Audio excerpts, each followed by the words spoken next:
আমি তোমার কোরআন তেলাওয়াত করার জন্য, হাফজ করার জন্য আমি আমার সন্তানটা কুরবানি দিলাম।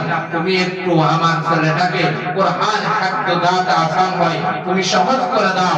এটা হচ্ছে 1 নম্বর। 2 নম্বর, হালাল রুজি খাওয়াইতে হবে, হালাল টাকা খাওয়াইতে হবে। বাচ্চাদেরকে যা খাবার খাওয়াবেন, দাঁড়িয়ে খেয়াল করেন, যা খাবার খাওয়াবেন হালাল তৈয়ব। দুইটা শব্দ, একটা হচ্ছে হালাল, 2 নম্বর কি তৈয়ব। তৈয়ব শব্দের অর্থ পবিত্র। কি যে পবিত্র, হালাল হতে হবে, 2 নম্বর পবিত্র হতে হবে। এই ধরনের খাবার খাওয়াবেন। 3 নম্বর, কোনদিন আপনার সন্তান যদি প্রতিষ্ঠানের মধ্যে কোনো কারণে কোনো উস্তাদ যদি তাকে শাসন করে, এটার জন্য আপনি একেবারে বুসমারিয়া মাদ্রাসার মধ্যে আসিয়া গরম হইয়া বক্তব্য করবেন না। এটা করলে সাথে সাথে আপনার ছেলে শেষ হয়ে যাবে। এটা আপনি সবর করবেন। আপনার ছেলেকে শাসন করা উস্তাদদের কর্তব্য, কারণ উস্তাদ যদি শাসন না করে, সে উস্তাদের সাথে বিয়াদবি করতে, আরেকদিন এলাকার মানুষের সাথে বিয়াদবি করবে। এই জন্য উস্তাদের শাসন করা, কোনদিন কোরআন হাফজ করা চাই না, তাই না। 4 নম্বর কথা হলো ছাত্রদের উদ্দেশ্যে, তোমরা যে এখানে আসলে কোরআন তেলাওয়াত হাফজ করতেছো, তোমাদের অন্তরটাকে নরম রাখতে হবে। সব সময় উস্তাদদের কথা মানতে হবে। উস্তাদরা যা বলবে এইগুলো সব সময় খেয়াল রাখবা। উস্তাদ মুখ থেকে কথা বাহির করতে দেরি, কিন্তু তোমার পালন করতে দেরি করা যাবে না। আর কোনদিন এক উস্তাদের কথা আরেক উস্তাদকে বলা যাবে না। কোনদিন উস্তাদদের শিকায়ত করা যাবে না। যেই সমস্ত ছাত্ররা উস্তাদের বিয়াদবি করে, উস্তাদের সাথে উস্তাদদের শিকায়ত করে, এই সমস্ত ছাত্ররা 4টা মুসিবতের মধ্যে পড়ে। কয়টা মুসিবত? ভালো করে 4টি মুসিবত ভালো করে খেয়াল করবা, এইগুলো মুখস্থ করে পারবা। কয়টা মুসিবত? 4টি মুসিবত। আল্লাহ এক আয়াত বলেন, শিকায়ত কোন নাহার কে উস্তাদরা গরফতার বাশদ ওয়ালা ছাররা। শিকায়ত কোন নাহার কে উস্তাদরা গরফতার বাশদ ওয়ালা ছাররা। একে আত আল মাশফারা মশওয়াত দিগর তঙ্গে রোজি দুনিয়া সওয়াত। সোম আকে মিরদ বওতে জওয়ান শাহারুন দুনিয়া রওদ বেঈমান। এই সমস্ত ছাত্ররা উস্তাদের গীবত করে, উস্তাদদের সাথে বেয়াদবি করে, তারা দুনিয়ার মধ্যে 4টা মুসিবতের মধ্যে পড়বে। কয়টা মুসিবত? 4টা মুসিবত। 1 নম্বর, একে আত আল মাশফারা মশওয়াত।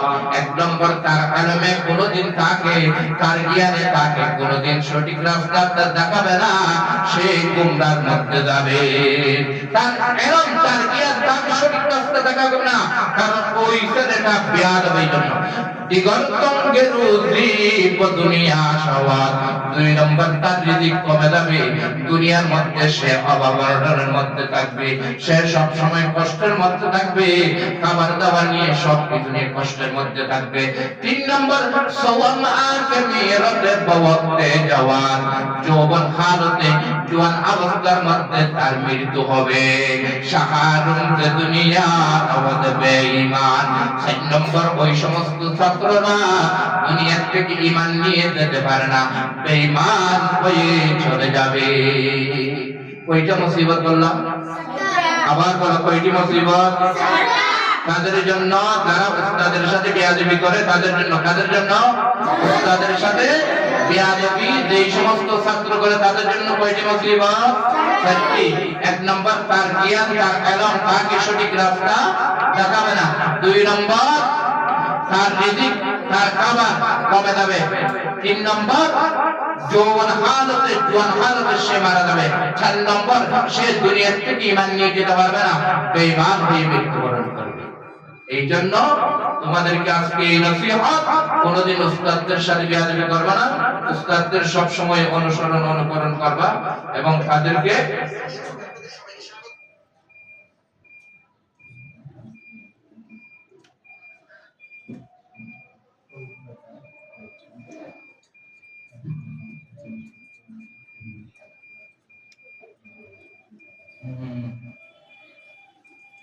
সব সময় এরপর আরেকটা কথা বলবো, পবিত্রতা সবসময় পবিত্র। ওই তৈয়ব বলছি যে তৈয়ব শব্দের অর্থ কি?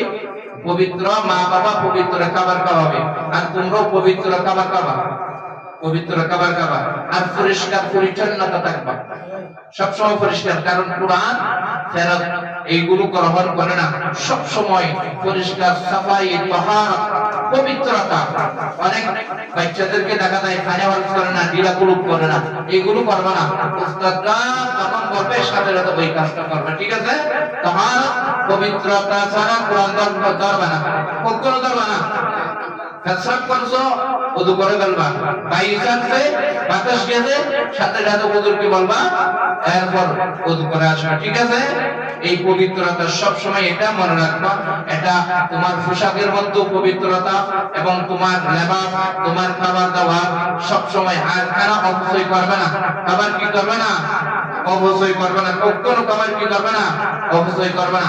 অপচয়কারী শয়তানের ভাই, অপচয়কারী কার ভাই?